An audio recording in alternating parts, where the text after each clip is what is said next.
श्री स्वामी समर्थ. नमस्कार भक्त हो, आपल्या सर्वांचे मनःपूर्वक स्वागत आहे. आज आपण श्री स्वामी समर्थ कथा अध्याय 33 जाणून घेणार आहोत. या अध्यायात स्वामी समर्थ आपल्या भक्तांना श्रद्धा, संयम आणि गुरूंवरील अढळ विश्वासाचे महत्त्व शिकवतात.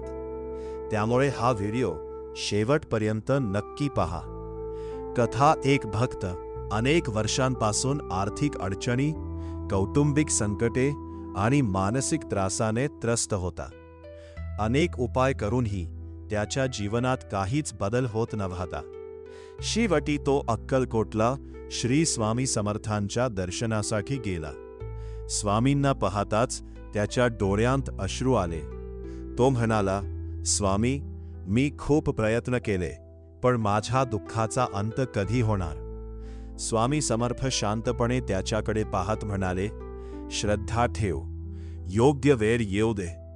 भक्ताने स्वामींच्या आज्ञेप्रमाणे नामस्मरण सुरू केले. तो प्रामाणिकपणे आपले कर्तव्य करत राहिला. काही दिवसांनी त्याचे नशीब पालटू लागले. त्याला काम मिळाले, घरातील अडचणी कमी झाल्या आणि मनाला शांती मिळाली. या अध्यायातून मिळणारा संदेश: संकटातही श्रद्धा सोडू नका, स्वामींवर पूर्ण विश्वास ठेवा. संयम आणि सत्कर्म यांचे फळ नक्की मिळते. स्वामी समर्थ आपल्या भक्तांची योग्य वेळी नक्कीच काळजी घेतात. यूट्यूब एंडिंग एंगेजमेंट: जर तुम्हीही श्री स्वामी समर्थांवर श्रद्धा ठेवत असाल तर कॉमेंटमध्ये श्री स्वामी समर्थ एका लिखा. व्हिडिओला लाईक करा, शेअर करा आणि अशाच भक्तिमय कथा ऐकण्यासाठी चॅनल सबस्क्राईब करा. जय जय श्री स्वामी समर्थ. तेव्हा त्याला समजले की स्वामींची कृपा त्वरित दिसत नसली तरी योग्य वेळी ती नक्कीच फळ देते. श्रद्धा आणि संयम कधीही वाया जात नाही. अध्यायातील संदेश: श्री स्वामी समर्थावर अढळ श्रद्धा ठेवा. संकटाच्या काळात संयम सोडू नका. प्रामाणिकपणे कर्तव्य करत रहा. स्वामींची कृपा योग्य वेळी नक्कीच मिळते.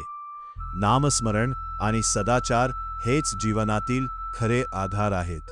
भक्त हो, अध्याय 33 मधून आपल्याला श्रद्धा, संयम आणि स्वामींवरील विश्वासाचे अमूल्य तत्व समजते.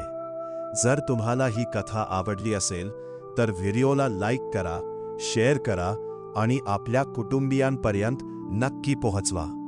कमेंटमध्ये श्री स्वामी समर्थ असे लिहून स्वामींचा जयघोष करा. अशाच श्री स्वामी समर्थांच्या प्रेरणादायी कथा ऐकण्यासाठी आपल्या चॅनलला सबस्क्राईब करा आणि बेल आयकॉन दाबायला विसरू नका.